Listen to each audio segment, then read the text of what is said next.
This is making me miss the music that Jen plays.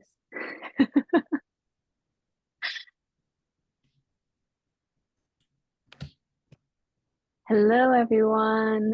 Thanks for joining us today. We got a few of you popping on. We're just going to wait a few more minutes to get everyone a chance to hop on before we start today's webinar.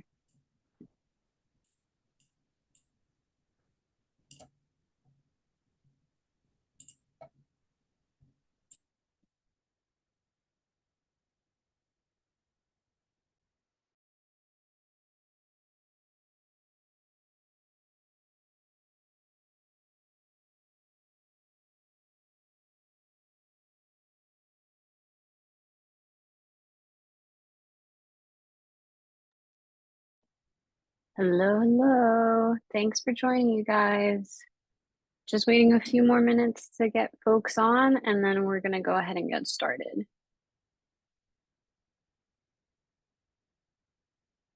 In the meantime, if people want to throw in the chat where they're joining us from, that could be a little fun intro while we're waiting.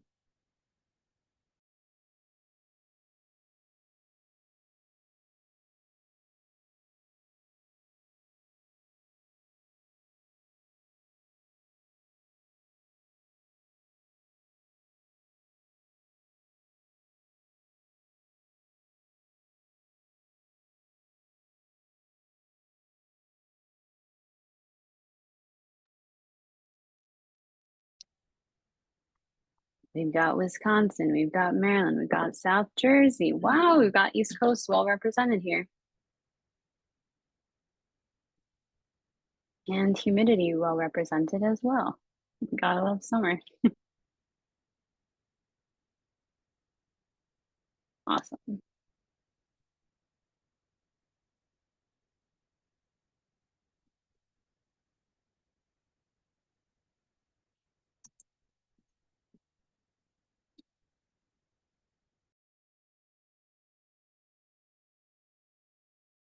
All right, well, we really appreciate everyone who's joining us either live today or remotely. I'm going to go ahead and get started with what we affectionately call our everything bagel of election resources for your consideration. And then I will turn things over to Masara and our wonderful guests for today's webinar. My name is Bridget Thorson. I work here at Harkin, and we are part of a group of journalism support organizations that have come together to help newsrooms with your coverage for the election and beyond. This includes our program, Election SOS, which brings you here today. And the best way to think of Election SOS is Masara, my wonderful colleague who you just heard from, is putting together a newsletter every week of what you need to support your election coverage planning in the weeks and months ahead. And so if you've not already signed up, you can certainly visit and sign up at electionsos.org. Just to give you a sense of the number of collaborators we have in this effort across both journalism and the civic information spaces, we're working with a number of groups to bring you resources that really are designed to be helpful for what you need when you need it. So I'm going to preview a few of those now, and really you just need to listen for something that might be relevant for you to access either now or when the time comes. And Masara will have everything available for you in the follow-up for today's webinar. The first thing I am very excited to introduce, and you are the very first group to get this invitation, so you should feel really special and excited, is an immersive virtual workshop run by Brown's Information Futures Lab. Masara and I and some colleagues had a chance to test this out. It is incredible. You will have an experience where you are in a fictional Louisiana island and you're working in a newsroom and rolling crises are happening. You have to figure out what to do. It's incredibly powerful to understand what your guiding principles will be when, and we know it's a when and not an if, challenges erupt during the election season. And so I really encourage you to check out that form for more information. We're accepting applications for this free virtual webinar through September 4th. Space is limited, so really encourage you to check that out if you think would be helpful to spend this session time preparing yourself in your newsroom for how you're going to navigate any crises or other issues that may erupt.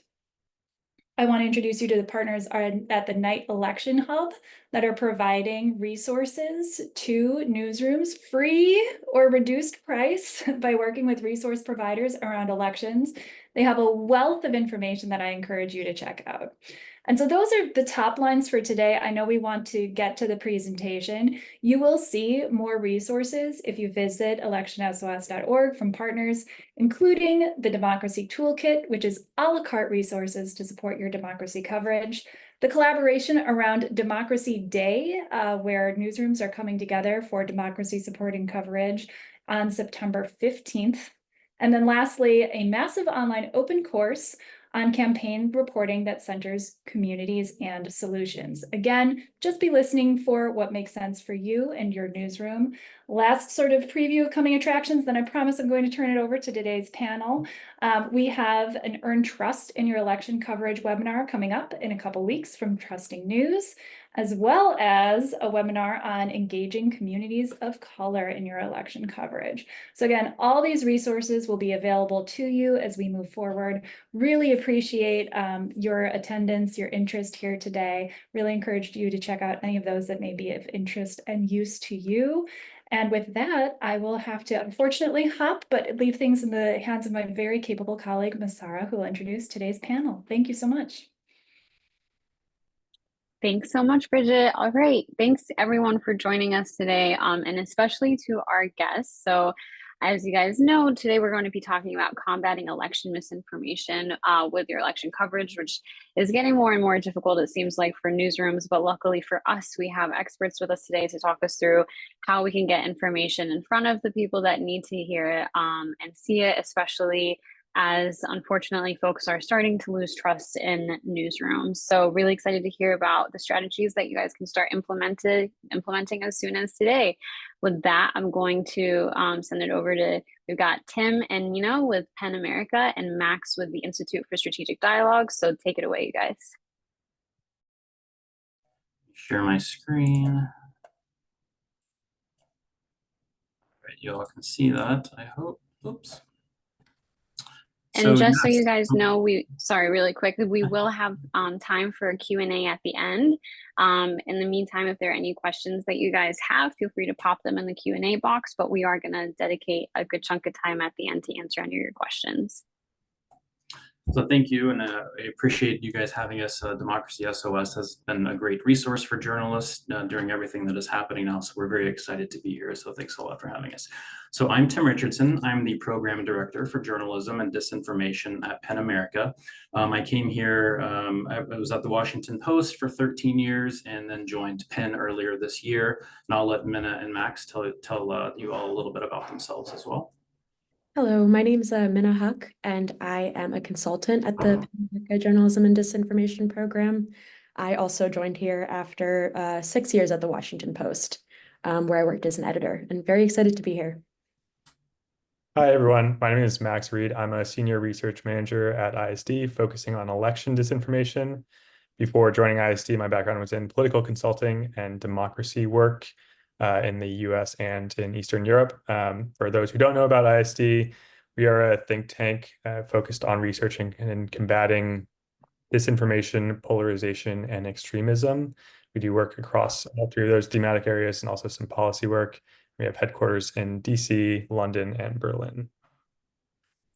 So PEN America is a 102-year-old nonpartisan nonprofit focused at the intersection of human rights and literature to support free expression. And as Max mentioned, ISD has just done a ton of amazing work and research over the years focused on polarization and disinformation and hate speech. So we all know that disinformation has been around for hundreds of years, right? This is nothing new.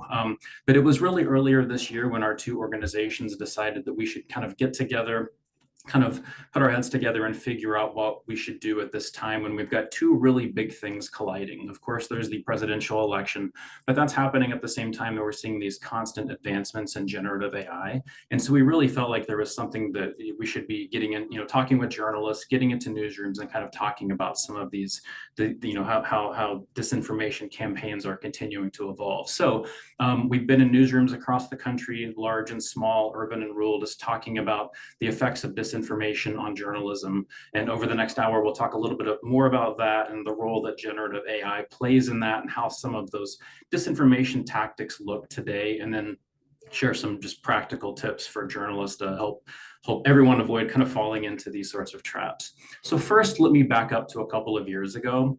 PEN America really wanted to understand how disinformation was disrupting the field of journalism and changing the daily work of journalists. So we conducted a survey of 1,000 reporters and editors. And what we learned was that 90% of reporters had told us that they were altering their journalistic practices as a result of disinformation.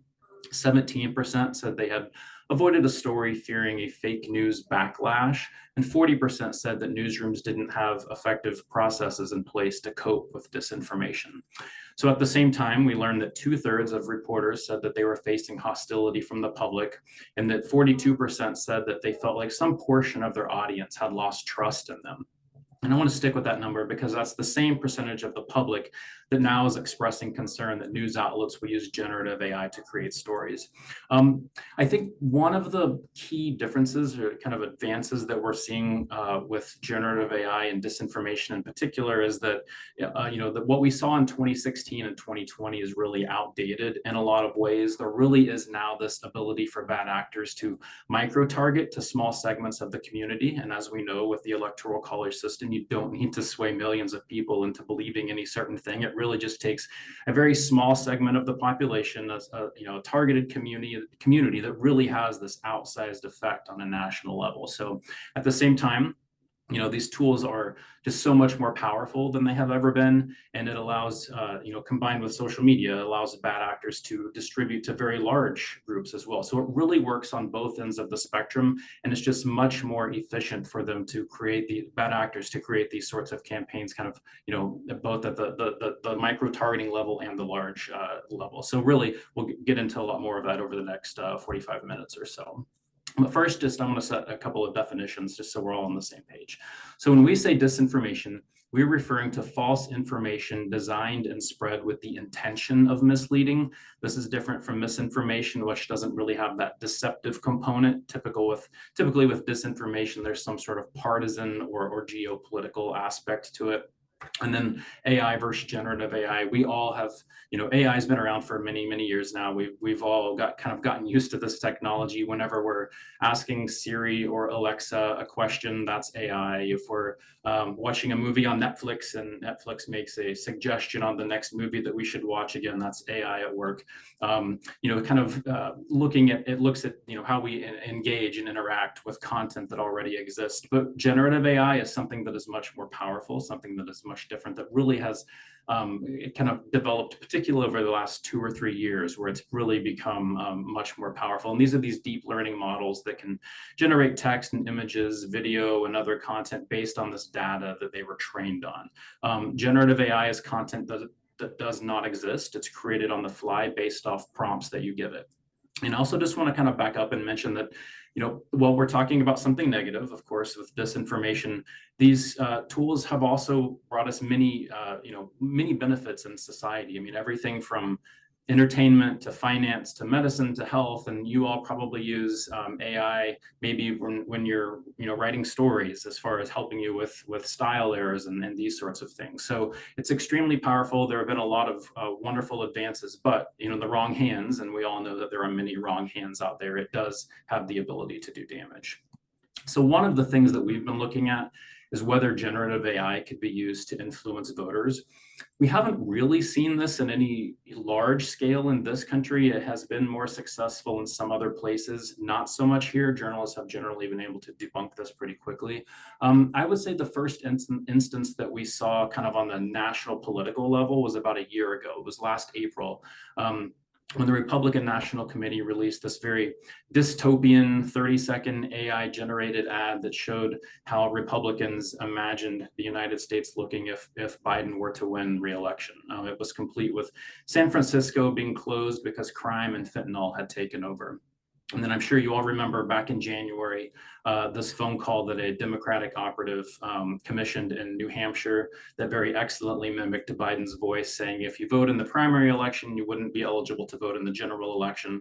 Of course, he's now facing many felony voter suppression counts and a $6 million FCC fine. So there certainly were some consequences to that action. And then a couple of months later, we had these images of former President Trump being shared pretty widely on social media of him with a group of Black voters at a time when his campaign is trying to appeal to Black voters. Now, those weren't commissioned by the Trump campaign. You know, he wasn't responsible for those. But what we've seen is that there's really this narrative that kind of begins to take over once these sorts of images are shared widely on social media. It's kind of like the saying that a lie can travel halfway around the world while the truth is still putting its shoes on. And you know, we've got a lot of evidence that is the case. There have been 2 studies done in recent years that show that publishers of false information see about 6 times the engagement on their content that publishers of real information. And that's even before some of these most recent advancements in generative AI. So let's look at some of these advancements that we've seen. I don't know how many of you are familiar with Midjourney, but it is this San Francisco-based generative AI company that focuses on images and creating images based off prompts. So back in 2022, if you would have given Midjourney the following prompt, a 50mm lens close-up photograph of a weary hiker in the middle of the forest, realistic portrait photography, you can see on the left that that's the image that you would have gotten.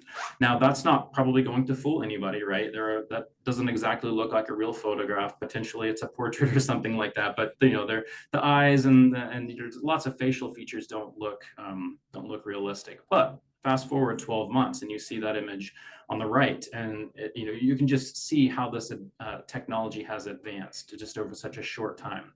But let's take a look at where we are today. Keep in mind, this man does not exist. He's not a real person, but I think anybody would be fooled with that image. And, you know, we're just constantly seeing these advancements, and it gives you an indication of where we're going to be just 1 or 2 years from now, where it really is indistinguishable from, you know, just a real photograph. We're seeing similar advancements in AI generated speech and voice cloning as well. It really just takes 2, 3, 4 seconds of speech, and anyone can create a much longer and a completely different message than, you know, what the original language would be.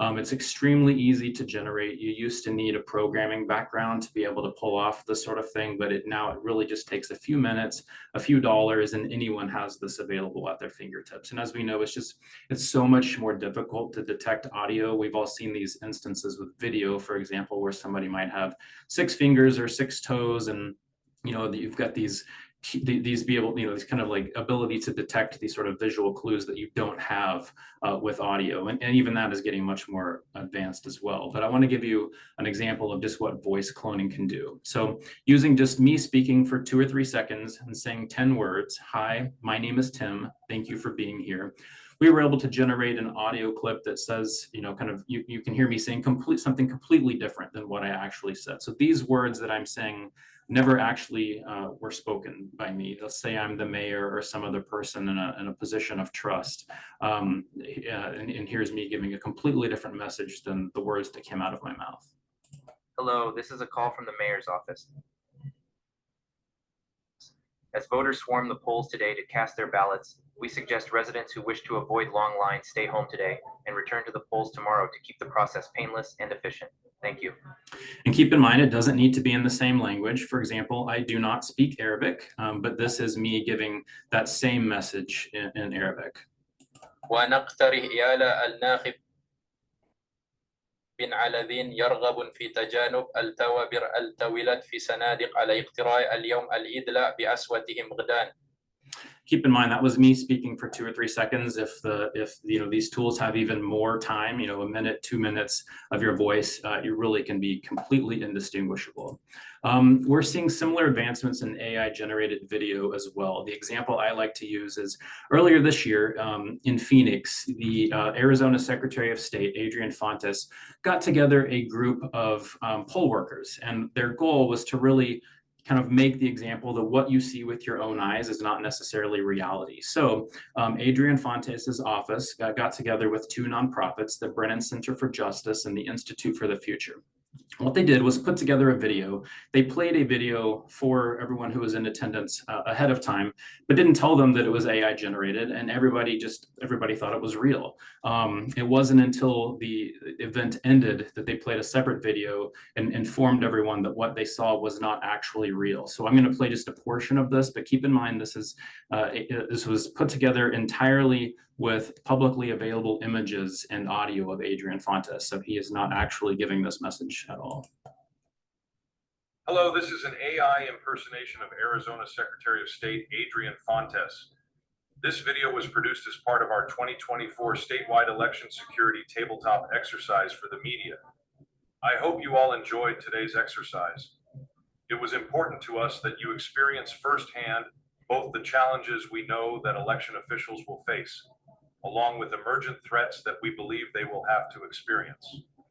So after this event was over, the Brennan Center put together a tip sheet. The audience there was election workers across the country. And what they said was that the goal of disinformers now is really no different than it has ever been. It's just that now they're these extremely powerful tools that they have at their fingertips, and being able to deploy these sorts of disinformation campaigns is just simply much easier than it has ever been.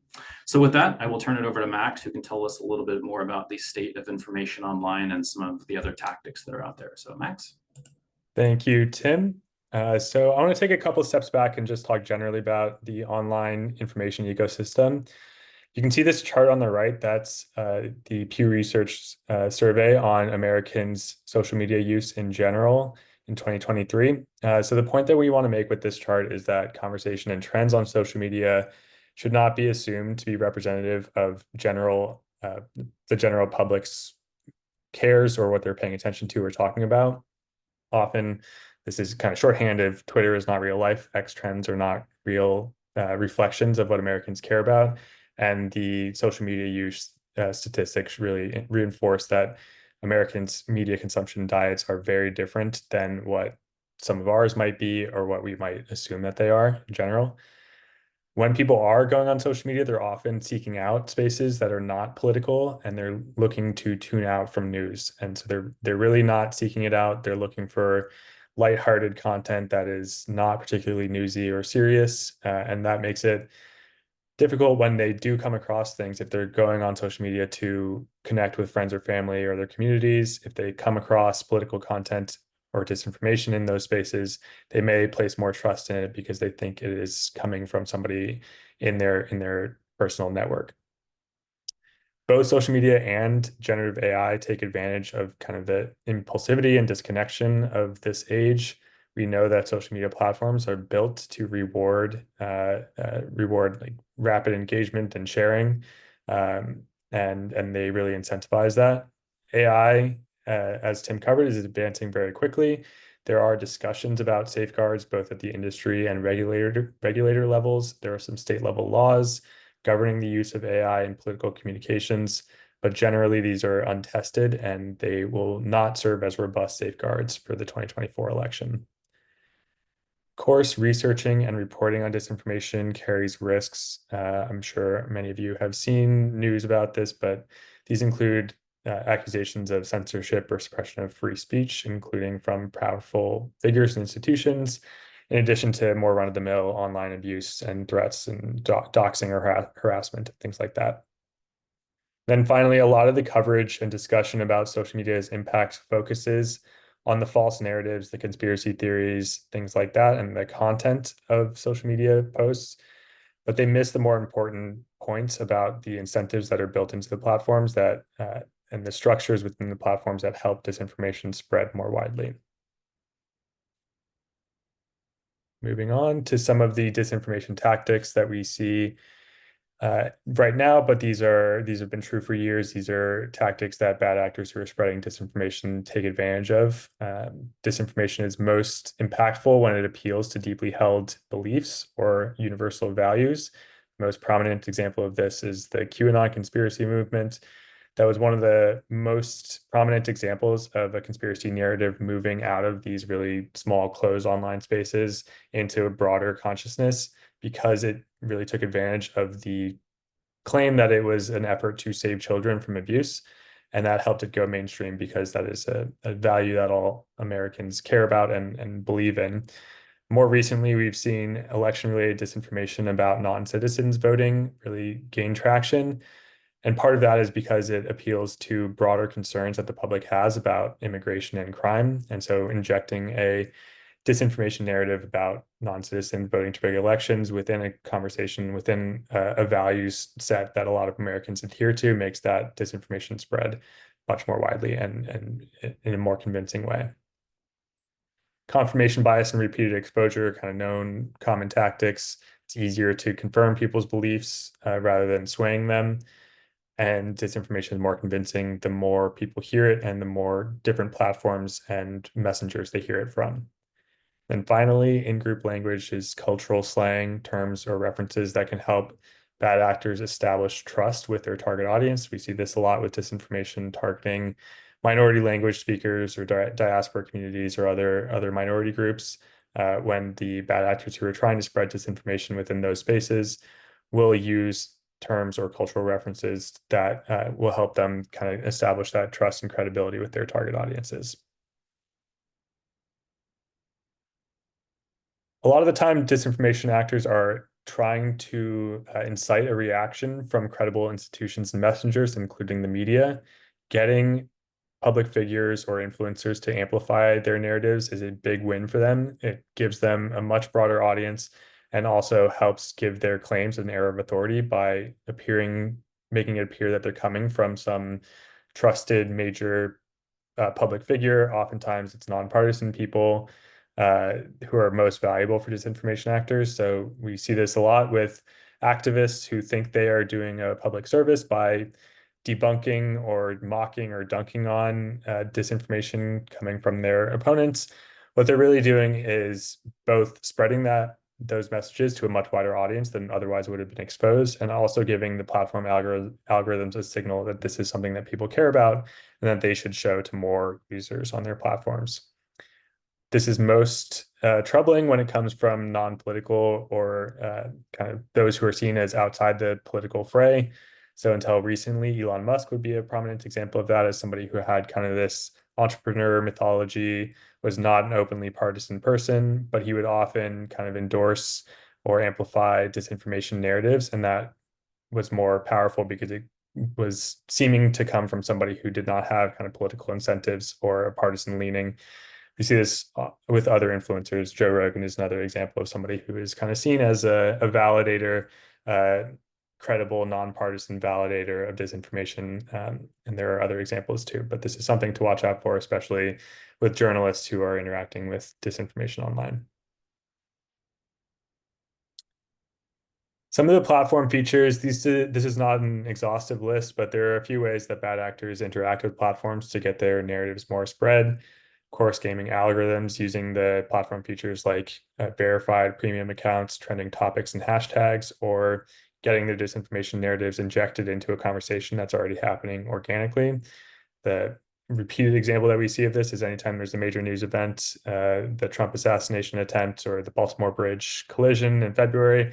One of the first major kind of narratives that we see coming out of that is that those events happened because of DEI. And that's because those who are opposed to DEI policies know that if they attach those critiques to a news story that's already happening, the platforms will spread that out more because they have already gotten the signal that a lot of people care about the news event and are talking about the news event. And so that DEI critique will get into every news feed because it is attached to something that the platforms know people are already talking about.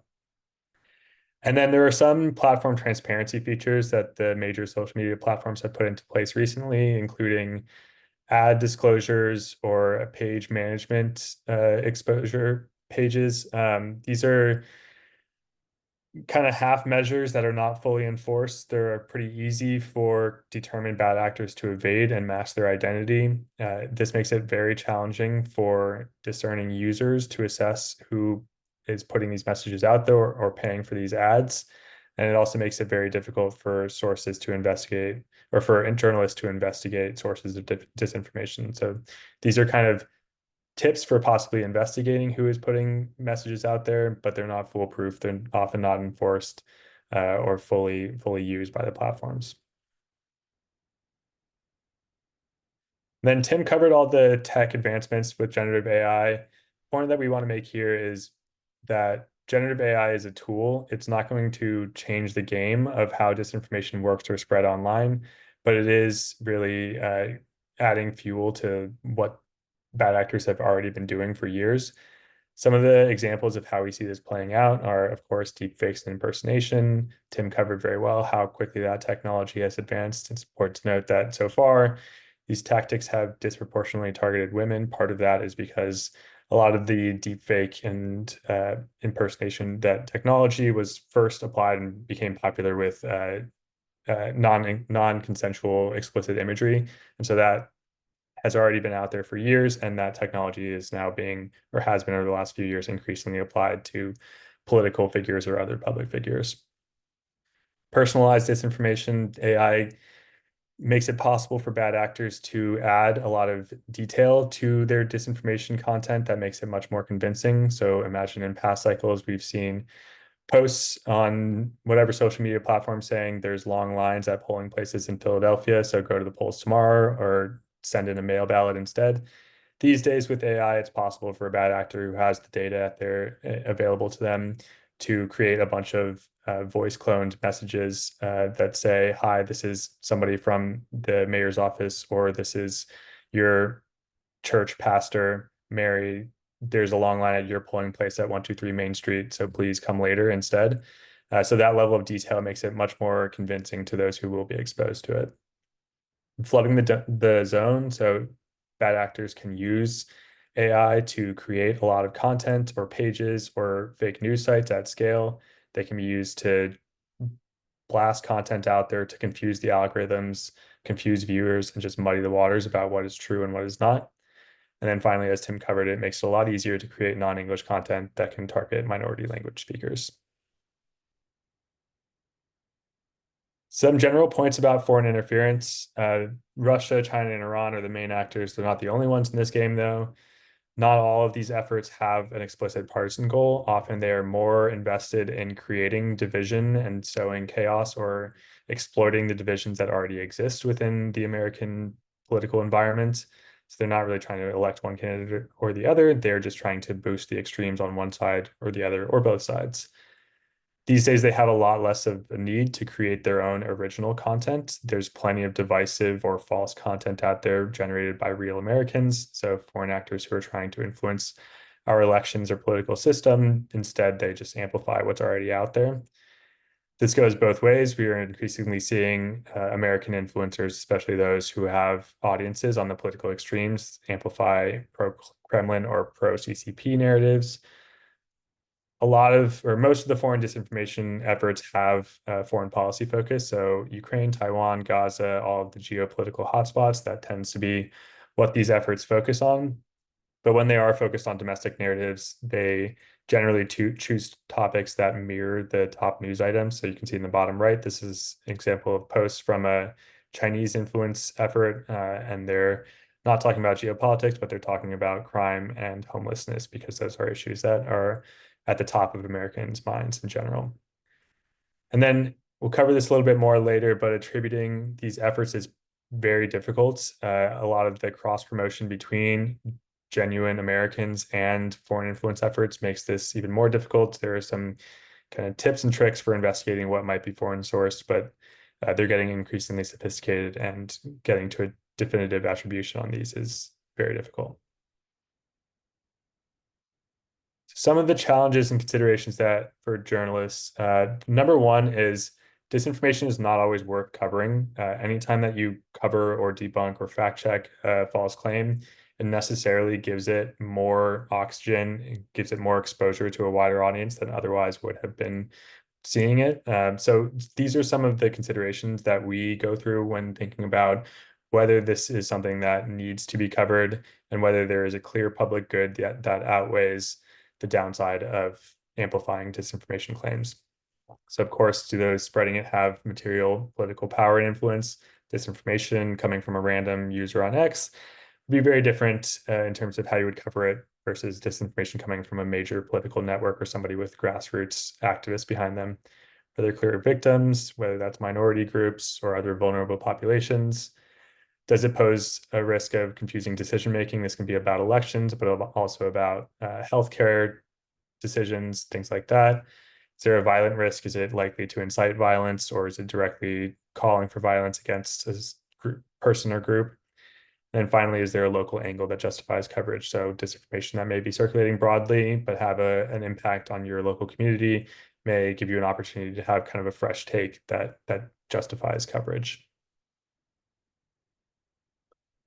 Some of the challenges for attributing sources and considerations. So like I covered earlier, there are some signs of platform manipulation that can be an indication that something is a foreign effort. This can be the use of bots of a lot of accounts that are created in batches, created all at once, that are posting in a coordinated way, especially if they're posting like in the middle of the night, US time. That may be an indication that they're controlled from somewhere abroad where it's daytime. The Russians were kind of infamous for this, being kind of lazy, not posting on weekends. But these efforts are getting much more sophisticated. And so those are kind of hard signs to rely on these days. Suspicions of AI, like Tim covered, these technologies are advancing very quickly. It's hard to rely on the old tips of looking at the hands and seeing if there are 6 fingers, or looking at the facial movements to see if they look unnatural. Those are still kind of a good first pass guess to check whether something might be AI. Same thing with text. If the language looks like it is just overwritten prose, that may be an indication that it's AI.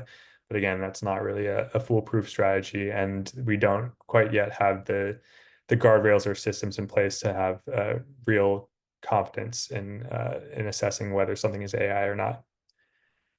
If you were ever interacting with a research organization that claims that they have confidence in broad trends about social media or conclusions about what offline action social media conversation is inspiring, make sure to make them prove it. I work for a research organization. When we talk to reporters, we are very careful about the claims that we make. Unfortunately, not all of those in our industry are the same way.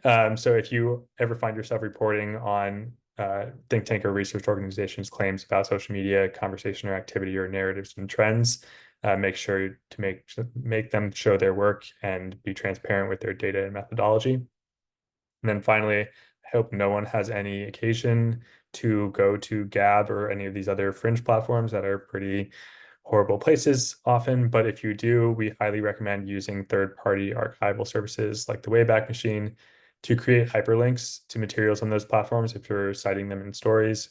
That reduces the risk of sending your readers to those sources where there is a lot of harmful content, and also preserves the material in case those platforms go down.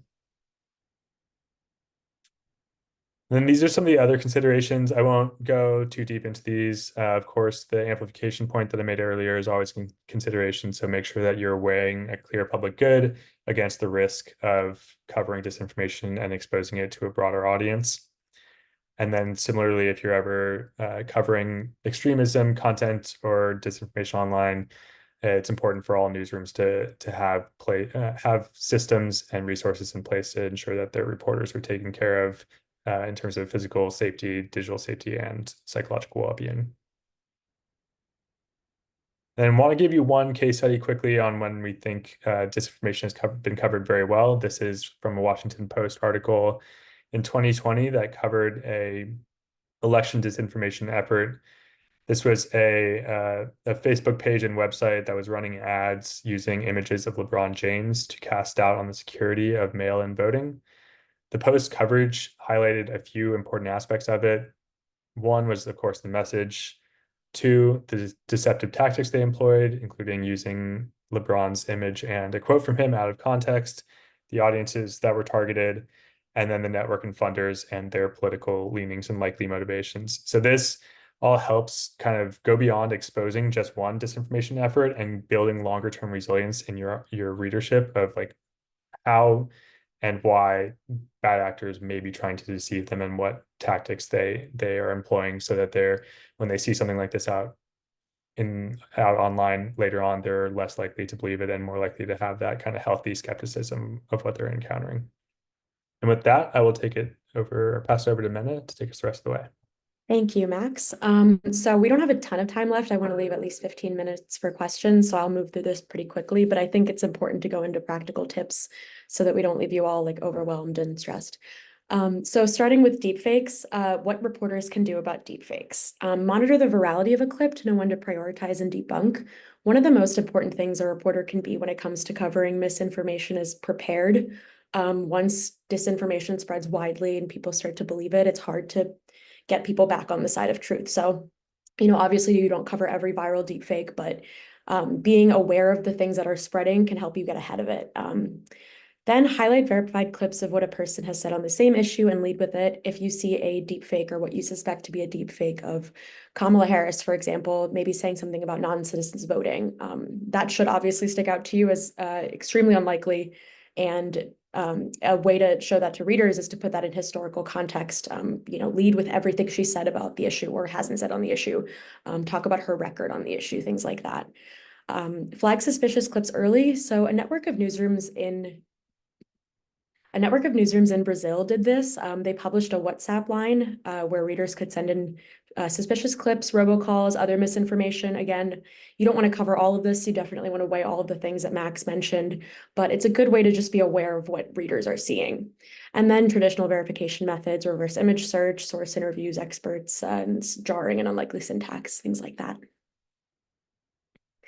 So we know that disinformation disproportionately affects marginalized communities. Our consultations with diaspora newsrooms or newsrooms that cover diaspora communities show that there's been an increase in micro-targeting, especially because often these communities have a very good reason to distrust the mainstream media.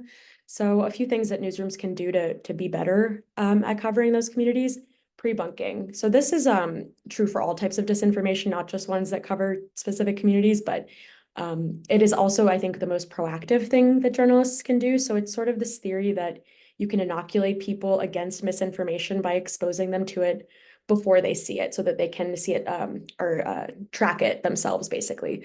And that will mean that it's less likely for them to believe it when they see it. So a good example of this was in 2020, reporters were seeing that disinformers were spreading the idea that the election results would be delayed and that should cast doubt on the election results. And so a lot of places published stories that talked about why that wasn't a bad thing or a scary thing. And so that readers were able to spot that when that became more prevalent. Working with trusted leaders, just like disinformers co-opt trusted leaders, I think people who are trying to spread accurate information can do the same thing. So in smaller communities, this can be religious leaders, educators, librarians, and then on a larger scale, athletes, influencers, people who like the Maricopa County Elections Board worked with the Phoenix Suns basketball team to spread information about voting. So that's just an example. Bring empathy. It's really important to cover these things sensitively and not talk down to people who might believe disinformation. It's so easy these days to fall into the rabbit holes just because it's everywhere and algorithms are exploiting a lot of people's fears. So just lead with empathy and then provide credible English language content on platforms like WhatsApp or Telegram. A lot of diaspora communities are using these encrypted messaging apps to keep in touch with people back home. And because of their encrypted nature, it's hard to monitor them or fact check on them as much. So, it can be tempting to focus on places like Facebook and X, but don't forget about these places. And don't forget to provide accurate information in languages that aren't English. And then finally, demonstrate transparency by explaining the reporting process. I think sometimes journalists forget that people don't know how much work they do to verify a single claim or report out one story. So pulling back the curtain on that process can be extremely helpful in regaining some of the trust that might have been lost in the past few decades in the news media. So I'm going to show some examples of that in a second. So a few ways to pull back that curtain. At the bottom left, we have a Washington Post story about an anti-abortion judge. And so they embedded this how we reported this story box throughout the story. And it talks about how they traveled to places where he's lived and worked and spoke to 20 of his friends and family members and experts familiar with his rulings. And this goes a really long way in establishing credibility. And then the AP has this list of their policies on anonymous sources and quotations and attribution. And, I think sometimes we forget that not everyone knows what on background means or how we vet an anonymous source. So explaining that to readers is really crucial. And then this is just two examples of two outlets meeting people where they are on WhatsApp. So on the left, we have the Financial Times covering the war in Gaza on WhatsApp. They created a channel. And then on the right, we have Fact Check Yada, which is a Spanish language outlet. Pre-bunking. So I already went over the election results being delayed, but I think this can apply to a lot of things outside of even just politics. So, the vaccines have been sort of a hotbed for disinformation. We know that. And so when the COVID vaccine was coming out, it was pretty obvious that people were going to exploit fears to spread misinformation about vaccines. Specifically, this thing came out so quickly, how can we trust it? And so it was, I thought, really smart for reporters to write, this is how it happened, this is why it's safe, before that misinformation was spread, because they knew it was going to happen. So ahead of big civic events like elections or trials or impeachments, explaining these sort of bureaucratic, confusing processes to people can be really helpful through informational articles.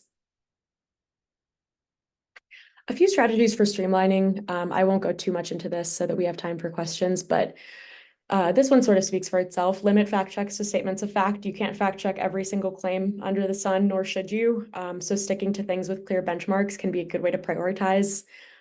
Reach out to the person who made the statement, kind of obvious, but trace it back to the source and make them prove it.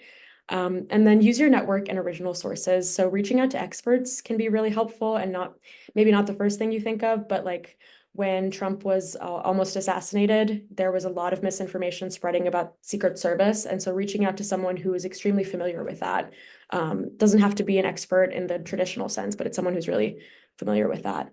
And then you can also talk to the people in your orbit, your colleagues who have covered things like this, so that you can use their sources and their expertise. Pick your battles. I won't go into that because Max did a really good job of it. And then finally, keep a record. Often, I would say disinformation narratives repeat themselves. So if you keep a database of claims that you've debunked or pre-bunked, that means that you avoid repeating your work, and you can also track sources of disinformation. A few final words of caution. Be particularly cautious when reporting on information that elicits powerful emotions. If something makes you feel really angry or scared or confused, take a beat. It can be very tempting in this news cycle to want to be first, but often people don't remember who was first. They will remember who was wrong. And it's, you might want to click share or retweet right away, or re-X or whatever it is now. But it's just take a beat if you're feeling very strong emotions. That's good for journalists to remember as well as readers. When debunking, use the truth sandwich model. This is the idea that you start with correct information, then go into the false information, and then go back into the correct information with evidence as to why this claim was false and the truth is the truth. This sort of leaves people with a lasting impression of the truth. And also in this day and age, a lot of people just scan headlines. A lot of people scan stories. So talking about the truth as much as possible is very important. And then report the denominator to give a sense of scale. This is very important. I think news organizations sometimes want to focus on what is unusual about a situation, but doing that without context can just heighten fear and anxiety. If there's an irregularity at the ballot box in Maricopa County, you can talk about that, you can report on that, but you have to, mention that it's extremely unusual so that people don't just become scared. And then this quote from 300 years ago, I thought it was pretty apt. Falsehood flies and the truth comes limping after it. It can be kind of bleak out there for people covering politics, disinformation, everything, but I still think that journalists are in the best position to fight that threat and to spread the truth. So, through all of these tools, you can't convince everyone of the truth, but you can convince a lot of people.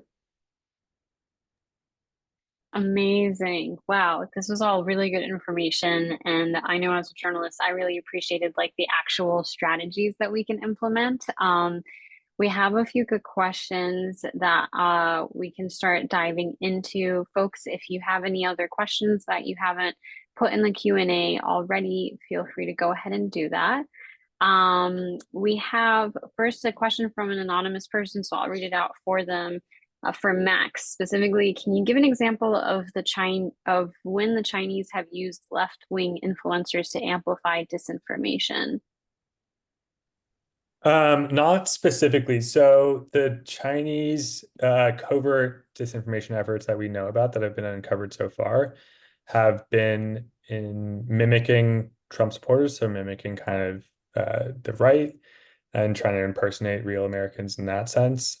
We do know that uh, some of the Chinese kind of goals of their information operations do align with the left, and especially sort of anti-military intervention in Taiwan and things like that. We don't have any specific examples of those efforts really coming from influencers that are directly influenced by or directly controlled by Chinese actors. But the concern there mostly is that there is alignment in those messaging and they kind of cross promote each other, both directly in terms of those people appearing in state media or in terms of the impersonation efforts and the efforts to kind of get those narratives out more widely in covert kind of bot network form. Hope that answered the question. Thanks, Max. We have a question from Kurt. Kurt, if you wanted to unmute yourself, you can go ahead and ask your question. Otherwise, I can ask it for you. Sure, thank you. I just unmuted. I had a question for Max. You shared that comment about for working with fringe social media sites. The example that you gave was Gab, that we should use an archiving tool like Wayback Machine just as a layer of security. And, I personally sometimes have trouble identifying what's a fringe social media site and what's not. I think Gab is a good example, but what are some, whose security I could be pretty confident in, and what are some that maybe I should be more careful about in terms of cybersecurity? Yeah, that's a good question. And we go back and forth in this internally at ISD sometimes, especially these days of whether X is now fringe in terms of the kind of prevalence of harmful content out on it and the technical issues that they're having. I would put them in two buckets of basically YouTube, Facebook, Instagram, TikTok, and X now still are kind of mainstream, and those platforms that are like big publicly traded companies that are established have trust and safety teams, even though they've cut them back, but have content moderation policies that are enforced and have real accountability to regulators and to the public. And then everything else is fringe. So Truth Social is still fringe. Gab, certainly, Patriots.win, Telegram, I would say, is still fringe. Part of that is based on their accountability to regulators. Part of it is based on the homogeneity of their user base. So those platforms that are kind of more broadly used, at the top of that chart that I showed on the first page, those I would say are mainstream because their user base is not just one particular political group. And then the other ones that are kind of more, partisan groups, Gab, extremists, Telegram is used by a lot of extremists, a lot of non-extremists too, but like predominantly, or a lot of the activity on there is one certain type of organization or group of people. But it's kind of a judgment call. That's how I would separate them out, though. Thank you. Awesome. And then we just have Stephanie. If you wanted to unmute and ask your question, feel free. Sure. I think you guys can hear me, right? Okay, cool. I thought that was pretty interesting when you mentioned that there are times where you don't want to debunk things because you're afraid of amplifying it. So can you talk about some of the considerations made when you're running into that problem, when you are worried about amplifying something versus correcting it, or correcting it? Yeah, I think there's a lot of considerations to make. I mean, the scope of the people it's reached, I think, is really important. If you're seeing something on parlor that has not spread to across multiple platforms, I don't think that putting it in the Washington Post would be a great idea, for example. What is the audience of the person spreading it? You know, we don't want to cover every piece of misinformation that Elon Musk shares, but he has a huge audience of 2 million people on X. So these are things to consider. Will it have a tangible impact offline? I think is a really important one. So an example we like to use of a news organization getting it wrong recently was the AP fact-checking the J.D. Vance couch saga. Not to pick on the AP here, but it really didn't, it was the wrong call, I think, to publish a debunking of that specific line of misinformation. It was very online. It didn't really affect voters and their daily lives. So I think talking about scope, audience, and offline effect are a few things. That was a great question, Stephanie.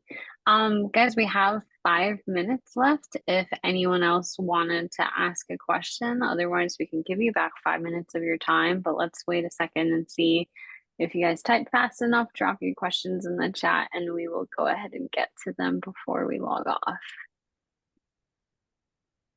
And we will enjoy an awkward silence in the meantime.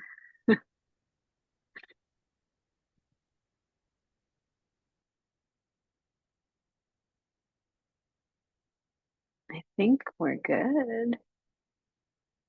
I think we're good. So anyways, thank you guys so much to our panelists for giving us such an informative presentation today. Really appreciate you joining us. To the attendees, keep an eye out on your inbox. I'll be sending you guys a recording of the webinar, plus just like the top takeaways and any key resources and links that Tim graciously filled out for us. So this will just be a really easy thing for you to reference back to as you're working throughout this topic, especially leading up to election day. If there's anything else you guys need, feel free to reach out and let me know. But otherwise, thanks everyone for joining us today. We really appreciate it. Thanks for having us. Thank you. Have a good one. Hey, everyone.